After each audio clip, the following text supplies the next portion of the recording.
गौतम बुद्धांच्या आयुष्यातली एक स्टोरी सांगते आणि मी थांबते। एकदा गौतम बुद्धांना त्यांचा एक शिष्य विचारतो, स्वामीजी, मनुष्य के जीवन का मूल्य क्या है? काय अर्थ आहे माणसाच्या आयुष्याचा? कधी कधी आपण सुद्धा उदास निराश झालो तर वाटतं ना, काय आयुष्याला अर्थ आहे माझ्या? असंच तो शिष्य स्वामीजीने विचारतो, स्वामीजी, मनुष्य के जीवन का मूल्य क्या है?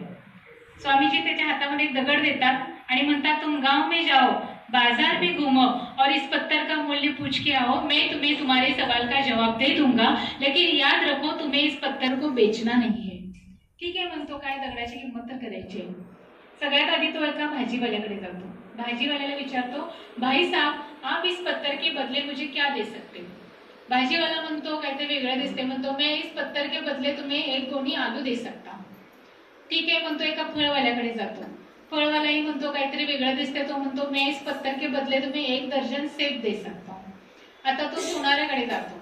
सोनाराला लक्षात येतं, हा मौल्यवान दगड आहे। सोनार म्हणतो, मैं इस पत्थर के बदले तुम्हें 1 लाख रुपया नगद दे सकता हूं।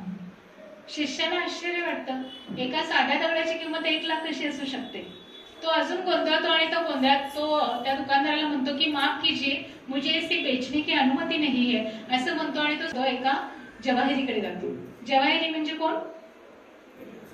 हिऱ्यांची पारख करणारा। जवाहिरी तो दगड बघतो, एक रेशमी तलम वस्त्र अंतरतो, त्यावर तो दगड ठेवतो, स्वतःचं डोकं ठेवतो आणि म्हणतो, जिस पत्थर का मूल्य तुम पूछ रहे हो, ये तो बेशकीमती हीरा है, इसकी तो कोई कीमत ही नहीं लगाई जा सकती। शिष्य अजून गोंधळतो आणि या गोंधळातच तो स्वामीजींच्याकडे परत येतो आणि सगळी हकीकत सांगतो। स्वामीजी हसतात, तुम्हारे सवाल का जवाब तो तुम्ही नहीं दिया है। तुम मनुष्य के जीवन का मूल्य मुझे पूछ रहे थे, मनुष्य का जीवन भी इसी पत्थर की तरह अमूल्य है। बेशक सामने वाला तुम्हारी कीमत अपनी जानकारी और अपने हैसियत के मुताबिक लगाएगा, लेकिन तुम ये कभी ना भूलना, तुम्हारा जीवन अमूल्य है। जगाला आपली व्हॅल्यू कळो अथवा न कळो, मला कळलं पाहिजे की माझं जीवन अमूल्य आहे। तुम्ही शिपाई असाल अथवा पंतप्रधान असाल, तुमच्या आयुष्याचं मूल्य कमी होत नाही। तुम्ही कर्जबाजारी असाल अथवा कोट्याधीश असाल, तुमच्या आयुष्याचं मूल्य कमी होत नाही, कारण मानवी जीवन अमूल्य आहे। आज इथं या ठिकाणी प्रत्येक जण आनंदी जीवनाचे व्याख्यान ऐकायला आलेला आहात। आपल्याला आयुष्यात प्रत्येकाला आनंद हवाय, उत्सव हवाय, सेलिब्रेशन हवाय,